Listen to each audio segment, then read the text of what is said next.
하나님의 말씀은 다니엘서 10장 18절에서 19절입니다.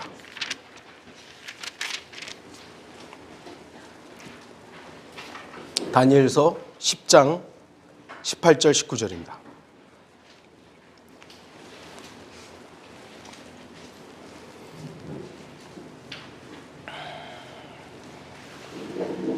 제가 말씀을 읽도록 하겠습니다. 그러자 사람의 모습 같은 이가 다시 와서 나를 어루만져 내게 힘을 돋우어 주며 말하기를, 오 큰 사랑을 받은 사람아, 두려워 말라. 내게 평강이 있으라. 강건하라. 정령 강건하라 하더라. 그가 내게 말했을 때 내가 힘을 얻고 말하기를, 내 주께서 내게 힘을 돋우어 주셨으니 말씀하소서 하였더라. 오늘 말씀의 제목은 하나님의 평강이 있는 삶. 본문은 다니엘이 3주 동안 금식하면서 애도하고 있을 때 주님께서 히데켈 강가에서 가까이 나타나셔서 다니엘과 대화하는 장면입니다. 3주면은 21일 정도 되는 기간인데, 금식을 했다면은 모든 기력이 이제 빠져 있는 그런 상황이겠죠. 그런 상황에서 주님께서 나타나신 것입니다. 18절에서 다니엘에게 힘을 돋우어 주며 말한 사람을 가리켜 사람의 모습 같은 이라고 말씀합니다. 이 사람의 같은 모습을 한 사람, 이 존재가 누구일 것인가? 다니엘서 10장 4절에서 6절 보시면, 첫째 달 24일에 내가 히데겔이라 하는 큰 강변에 있었는데 그때 내가 눈을 들어 보았더니 보라, 어떤 사람이 세마포로 옷 입고 그의 허리는 우바스 정금으로 띠를 둘렀더라. 그의 몸은 녹보석 같고 그의 얼굴은 번개 모양 같으며 그의 눈은 횃불 같고 그의 팔과 발은 광채나는 놋빛 색깔 같으며 그의 말소리는 무리의 소리 같더라. 이런 존재가 나타나서 말을 하고 다시 나타난 거죠. 18절에 이제 다시 나타난 겁니다. 요한계시록에서는 이와 비슷한 예수님에 대한 묘사가 있죠. 이걸 봤을 때 우린 여기에서 지칭하는 어떤 사람이 바로 구약에 몸을 입고 나타나신 아들 하나님이신 예수 그리스도라는 것을 알 수 있습니다. 그래서 다니엘도 주라고 부르죠. 물론 대문자 주는 아닙니다만, 여호와로서가 아니라, 여호와 하나님으로서가 아니라 하나님이라는, 아들 하나님이라는 것을 인지하고 있었다는 것입니다. 주님께서는 또한 14절에서 자신이 다니엘에게 오신 목적이 훗날들의 너의 백성, 곧 이스라엘에게 닥칠 것을 깨닫게 해주시기 위함이라고 말씀하십니다. 그런데 17절에서 다니엘은 이 이스라엘에게 일어날 이런 어마어마한 일들을 깨닫고 슬픔이 임했고 호흡도 남아있지 않을 만큼 힘이 다 없어졌다고 합니다. 그러니까 자신의 백성인 이스라엘에게 앞으로 일어날 일들이 너무 엄청나니까 그 마음을 듣고 기력이 다 세어버린 거예요. 뭐 금식해서 힘도 없었지만 이제 정신적인 부분에서도 너무나 이제 힘들었던 것이죠. 훗날에 이스라엘에게 닥칠 엄청난 고난, 대환란이죠. 예레미야에서는 야곱의 고난의 때라고 말씀하셨던 이런 부분들입니다. 이렇게 슬픔에 빠져 있는 다니엘에게 주님께서는 말씀하십니다. 오 큰 사랑을 받은 사람아, 두려워 말라. 내게 평강이 있으라. 강건하라. 정령 강건하라고 말씀하셨습니다. 여기서 주목할 사실은 예수님께서 이렇게 말씀하시자마자 곧바로 다니엘은 힘을 얻게 됩니다. 주님만이 성도들에게 진정한 위로와 참된 능력을 주십니다. 여러분, 저와 여러분에게 공급된 힘의 원천이 어디입니까? 이거 잊으면 안 돼요. 저도 이렇게 직장에서 일을 합니다. 일을 할 때, 그래 내가 일해서 버는 돈이잖아요. 그래 내가 일하지. 그런데요, 저는 이게 주님의 은혜라는 걸 잊지 않아요. 저 허리 별로 안 좋잖아요. 그래서 뭐 운동을 합니다만 요것만 조금 조금만 여기 디스크 조금만 더 꾹 눌러버리면 저 못 일어나요. 여러분은 안 그렇습니까? 똑같아요. 우리가 아플 때도 있고 그렇지만 우리의 생명은요, 정말 잠깐 보이다가 사라지는 안개예요. 매일매일 뚝딱뚝딱 하는 순간에도 어디선가 사람은 죽어가잖아요. 하나님은 은혜로 살고 있는 사람들입니다. 은혜로 살고 있는 사람들이에요. 우리가 필요해서 지금 아직까지 놔두셨다라는 그건 감사하죠. 물론 하나님 보는 것이 더 나은 우리의 영혼에 대해서는 우리의 영적인 부분에서는 훨씬 더 주님 속히 만나는 게 더 낫지만 주님께서 이 땅에 아직 살려두신 목적을 우리가 잊어버리면서 나 빨리 죽는 게 낫지 이런 식으로 하는 것은요, 그건 믿음이 아니에요. 사실은 그거는.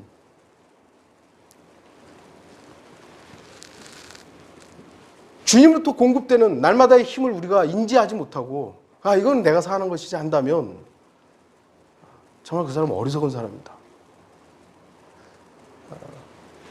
뭐 제가 항상 그러는 건 아닙니다만 출근할 때, 운전할 때 하나님 감사합니다. 주십시오. 꺼버리세요. 아유. 뭐예요? 놔두세요. 이게 이건 갑자기 발생한 사람들은 너무나도 분주하게 살아가고 있습니다. 너무나도. 어쩌면 우리도 날마다 분주하죠. 수많은 사람들은 자신들의 일에 최선을 다하고 성과를 올리고 기뻐합니다. 그러나 주님을 모른 채 사는 사람은 모든 것을 얻고도 자신의 혼을 잃는다면 가장 비참한 사람입니다. 이 세계에서 가장 큰 부자가 누군지는 일론 머스크인가 이런 사람 어마어마한 부자들이죠. 이제는 억만장자가 아니라 조만장자 이런 사람들이 등장했잖아요. 그래서 성경은 뭐라 합니까? 사람이 온 세상을 얻고도 자신의 혼을 잃는다면 무슨 유익이 있겠네요. 이 세상의 모든 걸 다 얻고도 자신의 혼을 잃어버리면 도대체 무슨 유익이 있겠어요? 그 혼이 지옥의 영원한 고통 속에서 고통받아야 한다면 세상에서 다 얻으면 뭐 하겠어요, 이거?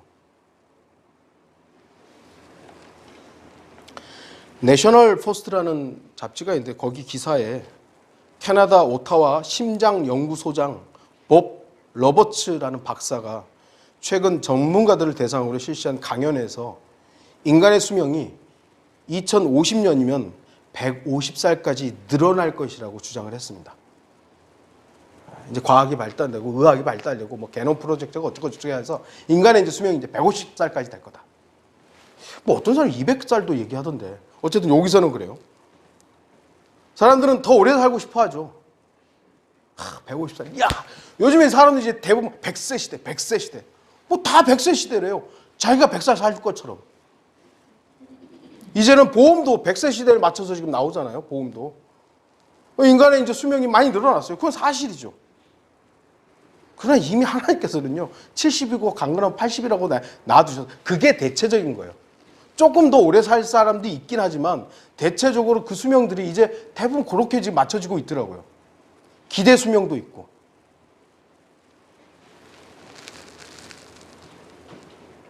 (150살) (200살) (1000살) 좋다 이거예요. 근데 왜 영생은 바라지 않죠?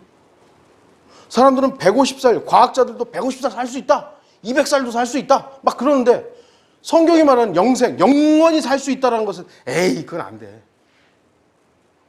이상하지 않나요? 150년 사는 것보다 영생을 사는 게 낫지 않나요? 영원히 사는 것? 근데 제가 얼마 전에 이게 책을 보다 보니까 요즘에 영화나 드라마에서 드라큘라나 이런 이제 꽤 영생을 사는 것처럼 표현되는 존재들이 있잖아요. 그런 불멸의 존재들. 그런 것들을 묘사하면서 영생이 별로 안 좋다. 영생하는 건 내가 만약에 천사를 살아요. 그동안 내 사랑한 사람 다 죽잖아요. 그걸 다 봐야 하기 때문에 오래 사는 거 결코 좋은 거 아니다. 그럴듯하죠? 육신으로 그렇게 살면 그래요. 아담이 만약 지금까지 살아있다면 얼마나 그 아담은 비참한 거예요. 하지만 우리 그렇게 영원히 사는 거 아닙니다. 변화된 몸으로 내 주변에 내 아들도 내 아내도 여러분도 다 영원히 사는 온전한 몸으로서 영원히 살기 때문에 그런 비참한 영원히 사는 게 아니에요. 그런 걸 싹 가려버리는 거죠. 가려버리는 거예요. 그리고 사람 오래 사는 거 별로 좋은 거 아니야. 그러면서 150살, 200살 얘기하는 거예요. 위선자들입니다. 영원히 살 수 있다라는 영생을 주신 주 하나님께 감사해야 합니다. 이건 놀라운 은혜입니다. 인간이 절대 누릴 수 없는 것을 하나님께서는 자신의 생명을 우리에게 주신 것입니다. 성경에서 평강, 평화, 화평, 평안으로 번역된, 한글로 이렇게 다 좀 다양하게 번역된, 왜 그런지는 잘 모르겠어요. 어쨌든 뭐 평강이라고 번역된 데도 있고 평화라고 된 데도 있고 화평이라고 돼 있는 데도 있고 평안이라고 돼 있는 데도 있고, 영어 단어는 peace입니다. peace. 이 단어가 399번이 사용돼요. 그러니까 사실은 이렇게 많이 사용됐다는 건 중요하다는 얘기죠. 네, 어마어마하게 사용된 단어예요. 히브리어에서는 샬롬. 우리 예전에 교회 다녔던 분들은 많이 들어보죠. 샬롬. 평화라는 얘기예요. 여호와 샬롬. 그리고 헬라어에서는 에이네라는 단어로 사용됩니다. 이 단어는 구약에서는 개인이나 집단이 소유하는 완전한 상태를 의미하는 건강, 번영, 안정감, 약속의 완전성, 온전한 걸 의미하는 거예요. 온전함. 그런데 중요한 것은 성경이 말씀하시는 평화와 세상이 추구하는 평화는 많이 다르다는 것이죠. 세상도 평화를 추구하죠. 전쟁 없는 평화, 전쟁 없는 나라. 뭐 그리스도인이라고 전쟁을 좋아하는 거 아니죠. 당연히 전쟁 저도 싫어합니다. 안 일어나야 되죠. 전쟁 없는 세상. 전쟁 없는 세상을 이루기 위해서 뭘 하죠? 핵무기 만들고, 좋은 탱크 만들고, 막 스텔스기 만들고. 왜요? 전쟁 안 하려고. 참 희한하죠. 그래서 이사야서에서는 낫을, 보습을 다 이렇게 없애버리는 거예요. 그게 이제 하나님께서 이루실 진짜 천년왕국이죠. 인간들이 추구하는 평화는요, 거짓입니다. 요한복음 14장 27절, 내가 너희에게 화평을 남겨두나니 나의 화평을 너희에게 주노라. 내가 너희에게 주는 것은 세상이 주는 것과 같지 아니하니 너희는 마음에 근심하지 말고 두려워하지도 말라. 예수 그리스도께서 올라가시면서, 올라가시기 전이긴 하지만 어쨌든 내가 너희에게 화평을 준다, 평화를 준다. 근데 이 평화는 세상이 주는 것하고 같지 않다.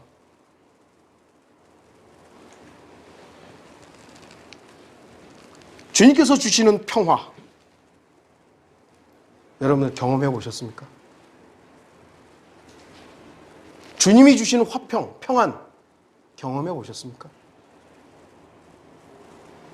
감히 저도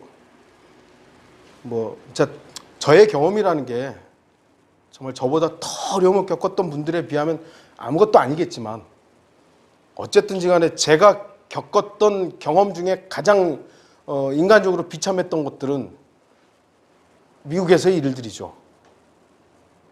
그럼에도 우리 자매와 아이들과 우리 장모님과 평안했어요, 정말. 여기를 한국에 돌아올 때도 어찌 보면 정말 아무것도 없이 돌아오는데도 별로 그렇게 걱정하지 않았어요. 저는 그때를 이렇게 생각하면 정말 이게 평안이구나를 조금 이렇게 회상하게 됩니다. 방화동 그 할아버지하고 결별했을 때 제가 일주일을 잠을 못 잤어요. 너무 막 분하고 원통하고 막, 와, 왜 이런 일들이? 왜 이런 일들이? 그런데 미국에서는 딱 하루 조금 잠이 안 왔어요. 너무너무 기가 막혀가지고. 근데 이게 하나님께서 나를 다루시는 거구나. 하나님 방법이구나 라고 딱 받아들이니까 걱정이 없었어요. 그냥. 여러분도 비슷했을 거예요. 저하고는 약간 좀 다른 또 경험일 수 있습니다만 여러분들도 지금 여러분이 누리고 있는 그 평안을 한번 잘 돌이켜보세요. 세상 사람들이 봤을 때, 종교인들이 봤을 때 우리가 지금 누리고 있는 평안은요, 이상한 거예요. 어떻게 저러지? 어떻게 저러지? 바로 이것이 주님이 주시는 화평이에요. 목사한테 사기당하고 목사한테 모든 걸 다 뺏겼는데 그걸 생각하면은 그게 잠이 오는 일입니까? 저보고도 우리 과장이 형님은 도대체 이상해요. 어떻게 그럴 수 있어요? 그래 내가 섬기는 주님이 나의 그런 마음을 주셨어. 그러니까 나 이해를 못하겠대요. 그렇죠. 세상이 주는 평화하고 다르기 때문입니다. 구원받는 순간 생각해 보십시오. 주 안에서의 모든 것이 다 만족하지 않는 사람도 있습니다. 그러나 자신이 받은 구원이 얼마나 값진 것인지, 주님 안에서 누리는 평안이 얼마나 큰지, 또한 어떤 삶이 가장 값진 삶인지 알게 된다면 주님께만 감사하게 되고 참된 기쁨과 진정한 평안을 누리게 됩니다. 제가 말씀드렸지만 제가 구원받는 순간에 잠깐 또 간증을 할게요. 제가 전도사하고 저의 육신의 죄와 저의 죄 때문에 정말 너무 고민이 많았고, 그래서 그 수련회 8월 15일 날, 왜 8월 15일 너무 딱 기억나는 날이잖아요. 가지고 그 기도굴에 들어가지고, 주님, 이제 나 이 죄 문제를 해결하지 못하면 나 이 기도굴 안 나갈래요. 주님, 어떻게 해야 됩니까? 어떻게 됩니까? 내 이 죄 문제를 어떻게 합니까? 그러고 정말 제 나름대로 눈물을 흘리면서 막 붙들렸어요. 그런데 그 순간 하나님 말씀, 다 이뤘다. 다 이뤘다. 그 말씀을 내가 몰랐던 말씀이 아니잖아요. 그 말씀이 딱 나에게 오는데, 그렇지. 주님이 나 해결하셨지. 그러니까요, 정말 그 평안이라는 건요, 이야, 그래서 제가 우리 자매한테처럼 세상이 달라 보여. 기억나죠? 세상이 달라 보여. 그 평안. 물론 저와 여러분 똑같은 공유되는 이런 어떤 경험은 아니더라도 여러분이 구원받았을 때의 그 평안을 한번 생각해 보세요. 어떠했는지. 물론 이런 극적인 어떤 반전이 없을 수는 있지만 지금 여러분들이 죄로 인한 어떤 것들에 대해서 평안할 수 있다면 그건 주님이 주신 것입니다. 주님이 주신 것. 그래서 우리는 주님을 찬양하는 겁니다. 주님을 섬기는 거예요. 잠시 어떤 그리스도인이 주님의 화평에 대해 쓴 글을 읽어드리겠습니다. 주님께서는 나의 화평은 세상이 주는 것과 다르다고 말씀하셨는데 무엇보다도 주님께서 주시는 화평은 언제나 거저 주시는 평화이기에 대가를 지불하지 않아도 된다. 세상의 평화는 대가를 지불해야 되죠. 주님께서 주시는 화평은 또한 영원한 화평이다. 당신이 구원받고 나서 주님께서 당신 마음속에 화평을 넣어주시는데 처음에는 잘 모르다가 결국에는 그것이 영원한 화평이었음을 알게 된다. 당신이 주님께로부터 받은 평화는 도로 빼앗아가는 법이 없다. 주님께서 주시는 화평은 정신적이거나 물질적인 화평을 뛰어넘는 영적인 화평이다. 이것을 실감나게 설명하기란 쉽지 않지만 사람이 구원받았다고 해서 그가 처해 있는 현실이 외형상으로는 하나도 달라진 것이 없는데도 이상하리만치 당신은 고요와 안락함 속에 들어가 있는 자신을 발견하게 될 것이다. 당신이 구원받았다고 해서 갑자기 골치 아팠던 문제들이 일시에 해결되는 것도 아니고 당신 주변에 있는 사람들이 모두 친절하고 우호적으로 바뀌는 것도 아니다. 오히려 그 반대로 나타나는 것이 보통이다. 그러나 세월이 흐르고 당신이 그리스도인으로서 성장해 가다 보면 어느새 당신은 조용한 숲속 호숫가에 앉아있는 사람처럼 잔잔하고 그 눈길은 언제나 저 높이 하늘을 올려다보고 있는 기품 있는 사람으로 변해 있을 것이다. 이처럼 우리 모두는 그리스도인이 되고 난 후에 전에는 있지 않았던 기쁨과 평안을 경험하게 된다. 이러한 주님의 평안은 우리로 하여금 어떠한 고난이나 힘든 상황 속에서도 주님을 따를 수 있는 힘을 준다. 동의하세요? 저는 이 글을 읽으면서 너무 동의가 됐어요. 하지만 반대로 로마서 3장 17절에는 그들은 평강의 길을 알지 못했으며 라는 말씀이 있습니다. 로마서 3장 10절에서는 기록된 바와 같이 의인은 없나니 없도다, 한 사람도 없도다 라고 말씀하면서 계속해서 구원받지 못한 죄인들에 대해서 기술하던 중에 17절에 그들은 평강의 길을 알지 못했으며 라고 말씀합니다. 죄인들에게는 참된 평화가 없습니다. 그래서 계속 평화를 추구하잖아요. 평화롭게 살아야 돼, 평화롭게 살아야 된다고. 아까도 말씀드린 그렇게 평화를 추구하면서 전쟁 무기는 막 어마어마하게 만들죠. 어떻게 하면 사람을 더 잔인하게 죽일까? 살상 무기들. 어떻게 하면 더 한꺼번에 많이 죽일까? 끔찍합니다. 그러면서 하나님 잔인하다고.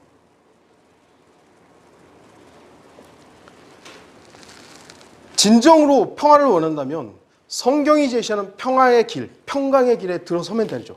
그러나 하나님께서 제시하는 평강의 길을 제외하고 자신들이 바라는 평화의 길을 계속 추구하다 보니까 죄만 늘어갑니다. 죄만 늘어가요. 하나님께서 말씀하시는 평강의 길은 죄를 차단하고 죄로부터 떠난 그런 삶을 유지하라는 것인데 자기들 하고 싶은 것을 다 하면서 평화 얘기하는 거예요. 평화.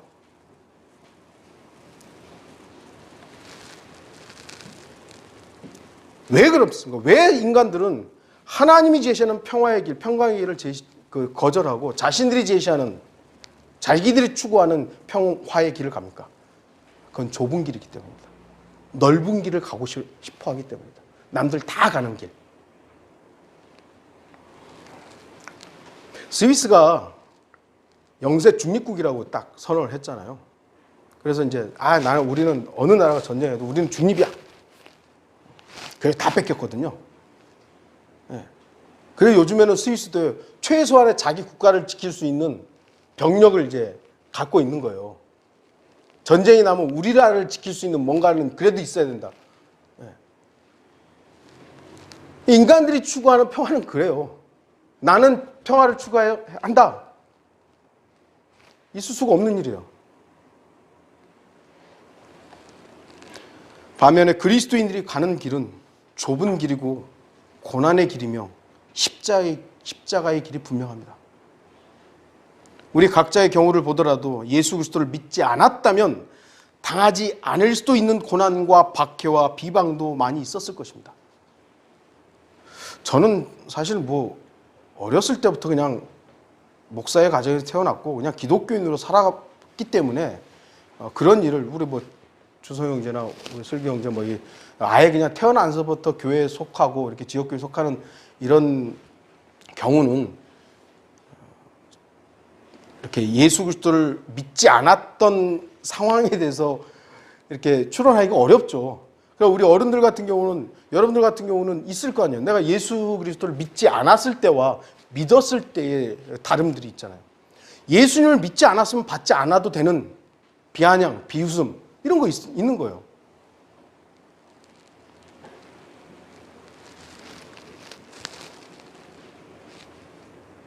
우리 각자의 경우 예수 그리스도를 믿는다는 이유만으로 고난을 당하고 박해를 당하고 우리나라는 사실은 그렇게까지 이제는 많이 심하지 않습니다. 그래서 감사한 부분이긴 합니다만 성경에서는 실로 지난주도 계속 제가 요즘에 인용하고 있는 구절이죠. 실로 그리스도 예수 안에서 경건하게 살고자 하는 모든 사람은 박해를 받을 것이라고 분명히 말씀합니다. 그러니까 그리스도인이 그리스도인답게 사는데 어려움을 당한다. 그거는 잘 살고 있다는, 어떻게 보면 그리스도인으로서의 길을 잘 가고 있다는 반증입니다. 제가 항상 말씀드리지만 내가 그리스도인으로 사는데 박해가 온다면 감사하세요. 그런데 내가 그리스도인과 무관한 나의 어리석음과 내 고집과 내 오름으로 막 사람들에게 이렇게 비웃음을 당하고 고난을 당한다면 그건 자기가 어리석은 거예요. 어떤 사람이 신앙생활을 함에 있어서 아무런 부족함도 없이 항상 평탄하게 살아가고 있다면 자신이 진리의 길에 가고 있는지 돌아봐야 됩니다. 내가 주님을 잘 섬기고 아무 일이 없이 평안하다. 아무도 나한테 얘기 안 하고 우리가 지금 뭔가를 잘못 살고 있는지도 모르죠. 실제로 우리의 삶에 많은 압박과 어려움이 있고 여러 가지 삶의 문제들이 끊이지 않는 것을 볼 수 있습니다. 그럼에도 다른 면에서 그리스도인들인 우리에게 우리가 가는 길이 평강의 길이라고 말씀합니다. 평강. 그러니까 아까 말씀드린 로마서 3장 17절에서는 그들은 평강의 길을 알지 못했죠. 그들은 모르는 길이에요. 그럼 우리 그리스도인들은 평강의 길을 알 수 있다는 것이죠. 평강의 길을 왜냐하면 하나님께서 우리 안에 주시는 참 평안과 기쁨이 있기 때문에 우리가 가는 길은 평강의 길이라는 겁니다. 그래서 사도는 고린도후서 6장 10절에 슬퍼하는 자 같으나 항상 기뻐하며 가난한 자 같으나 많은 사람을 부유하게 하고 아무것도 없는 것 같으나 모든 것을 가졌느니라고 고백할 수 있었던 것입니다. 저는 오늘 평강에 대해서 말씀드리고 있지만 사실 평강을 얻는 것 자체가 우리의 목적이 되어서는 안 됩니다. 난 평강을 얻어야. 평강을 목적으로 살아야지. 이게 우리의 목적이 되어서는 안 되죠. 갈라디아서 5장에 나와 있는 9가지 성령의 열매 중에 두 번째와 세 번째가 기쁨과 화평입니다. 기쁨과 화평. 이걸 볼 때 이러한 기쁨과 화평은 우리가 주님 안에 거할 때 자연스럽게 성령님께서 우리 안에 맺어지는 열매가 되는 거예요. 내가 이걸 추구한다고 해서 맺어지는 것이 아니라 내가 주님 안에서 주님께 의탁하고 주님께 모든 것이 이입된 주님이 나의 삶에 직간접적으로 영향을 끼치는 삶을 살 때 성령님께서 우리 안에서 그냥 그 열매를 맺으시는 거예요. 오랫동안 건조하고 냉랭한 신앙생활이 지속되고 감사의 고백과 주님을 찬양함이 없어진다는 것을 느꼈을 때 내가 왜 믿음 생활이 이렇게 냉랭하지? 내가 왜 이렇게 건조하지?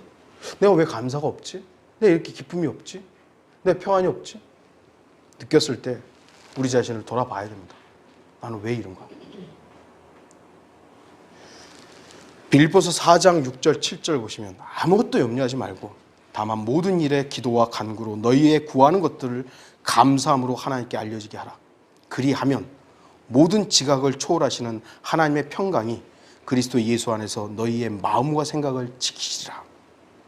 빌립보서 4장의 이 러크만 주석 성경 소제목을 보면 온전한 화평을 지니는 법, 이렇게 소제목이 되어 있어요. 온전한 화평을 지니는 법이 뭐냐 이거죠. 이 방법은 6절에 있는 말씀 그대로 주님을 신뢰하는 마음으로 다만 주님께 나아가서 아뢰할 때 주님께서는 모든 지각을 초월하시는 하나님의 평강으로 우리의 마음과 생각을 지켜주시겠다고 약속합니다. 참 놀라운 말씀이죠. 여러분 이 말씀 잘 아시잖아요. 근데 저도 이게 좀 오해했던 적이 있는데 이 말씀은 염려하지 말고 하나님께 기도만 해. 그럼 하나님께서 구하는 것들은 다 주실 것이야. 대부분의 사람들이 그런 식으로만 해석을 합니다. 아무것도 염려하지 말고 하나님께 구해. 그럼 하나님 다 들어주셔. 과연 그럴까요? 그리하면이라는 단어가 있죠. 그리하면. 그렇게 했을 때 모든 일을 다 하나님께 아뢰면 우리의 모든 문제를 다 해결해 주시겠다.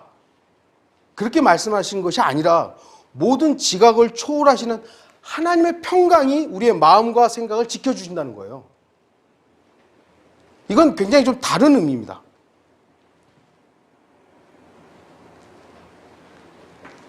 그것이 내가 구했던 것이 어그러지고 안 돼도 하나님의 평강이 내 안에 있는 거예요. 내가 저것은 하나님의 정의와 하나님의 심판이 반드시 이루어져서 심판해야 됩니다. 근데 안 된 거예요. 그렇게 안 됐어요. 그러면 어떻게 되죠? 인간적으로는 막 분하고 억울하고 저건 돼야 되는데 그런데 성경에서는 알았으면 그렇게 했으면 하나님 평강이 내 안에 있는 거예요. 이건 하나님께서 하시는 일이구나. 하나님의 평강 그리고 지각을 초월하신다는 것을 우리 묵상해 봐야 됩니다. 하나님의 평강, 곧 하나님의 평화, 화평은 우리들이 생각하는 평화와는 사뭇 다릅니다.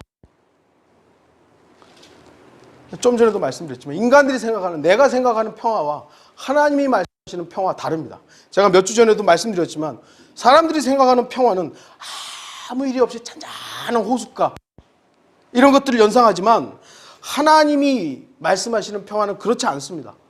파도가 치고 전쟁과 포화 속에서도 주 예수 그리스도로 인한 평정심, 주님을 전적으로 신뢰함 가운데 누리는 화평을 말하는 겁니다. 순교자들이 사자가 달려들고 내 앞에서 불길이 일어나는데도, 물론 모든 순교자들이 다 그런 건 아닙니다만 그 가운데도 찬양을 부를 수 있었고 그 가운데도 주님을 부인하지 않고 죽음을 맞이했던 그들의 평안, 그건 주님이 주신 거잖아요. 그거 어떻게 가능하겠습니까, 인간이? 모든 주변의 환경이 다 어려워도 내가 주님과 함께 한다는 그 사실만으로 평안을 누리는 것, 이게 진짜 평화예요. 지각을 초월하신다. 우리의 이 생각이 뚜껑을 초월하는 거예요, 그냥. 한 선교사의 이야기입니다. 오랫동안 선교하던 선교사가 하나님의 사역을 참 신실하게 감당을 했는데 선교 지원이 끊겨버린 거예요. 쌀도 없고 먹을 음식도 모두 떨어지고 남은 건 오트밀. 여러분 오트밀 먹어보셨어요? 정말 맛없더라고요. 정말 맛없어요. 저도 한국에서는 먹어본 적이 없는데 미국에서 아침에 이렇게 호텔 그 바에 가면 오트밀인데 거기다가 이제 섞어 먹어야지, 그냥 오트밀만 먹으라면 정말 맛없어요. 근데 오트밀만 먹은 거예요. 한 달 내내 그렇게 먹었더니 어지럼증이 생기고 이제 현기증이 나가지고 병원에 간 거예요. 그런데 진찰을 마친 의사가 말합니다.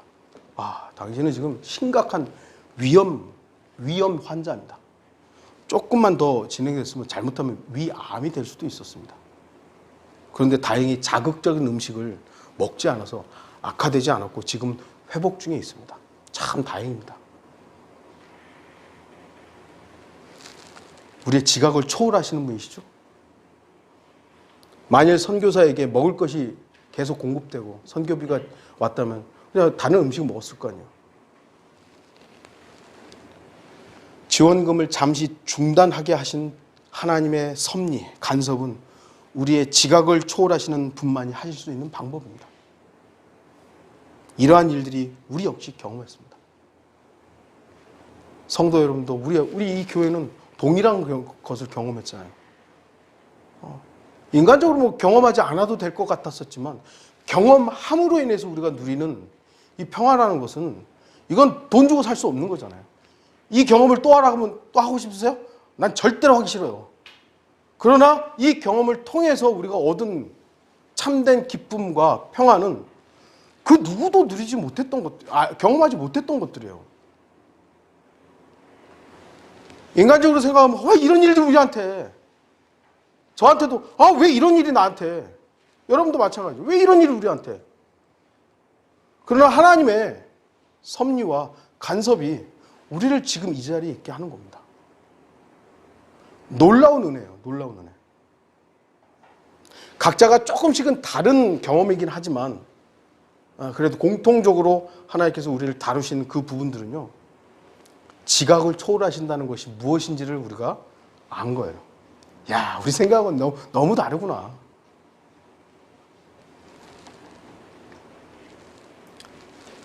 이 구절은 우리가 다시금 붙잡고 나아가야 할 귀한 말씀입니다. 우리는 모든 걸 주님께 아뢰입니다. 모든 걸 염려하고 아뢰입니다. 그러나 내 방법대로 마시고 내 뜻대로 마시고 아버지의 뜻대로 하십시오. 그러면 그 뜻은, 아버지의 뜻은 내 지각을 초월해서 하나님의 평강으로 내 안에 있는 거예요. 그래서 마음과 생각들을 지켜주시는 겁니다. 마음이 엉뚱한 데로 흐르지 않도록, 생각이 비뚤어지지 않도록 지키시는 것입니다. 지금도 또 앞으로도 동일하게 우리가 이 약속의 말씀을 붙잡고 나아간다면 주님께서는 우리의 마음과 마음에 참된 평화를 허락하실 것입니다. 그리고 결국에는 모든 실제적인 문제들도 가장 선한 길로 인도해 주실 것입니다. 물론 내가 바라는 선한 길이 아니라 하나님의 나라와 그분의 의를 위한 선한 길로 인도하실 것입니다. 결론을 좀 맺겠습니다. 2022년 저는 저와 우리 모든 성도가 하나님의 평강이 있는 삶을 살기를 바랍니다. 세상도 평화를 원하고 싸우지 말자, 정치도 맨날 싸우지 말자 하는데 또 맨날 반복되잖아요, 싸우고. 우리 그리스도인들도 주님이 주시는 평화, 그런 삶을 살기 바랍니다. 주님께 큰 사랑을 받았고 지금도 여전히 우리는 주님의 사랑을 받고 살고 있습니다. 그 사실이 우리를 날마다 소생케 합니다. 우리가 때로 곤고할 수 있고 힘들 수 있습니다. 이거보다 우리가 지금 경험했던 것보다 더 아픈 시련이 올 수도 있을 것입니다. 하지만 늘 곤고할 뿐이고 힘든 일들 뿐이라면 우리는 이 길을 어떻게 가겠습니까? 그래서 주님께서 우리에게 말씀하십니다. 오, 큰 사랑을 받은 사람아. 오, 큰 사랑을 받은 사람 누구야? 다니엘에게 큰 사랑을 받은 사람아 했던 것처럼 우리 자신에게 오, 큰 사랑을 받은 사람아, 두려워 말라. 내게 평강이 있으라. 강건하라. 정령 강건하라. 이 말씀이 저와 여러분에게 다시 한번 하나님의 평강으로서 힘이 되는 그런 말씀이 되기를 바랍니다. 다 같이 기도하시겠습니다.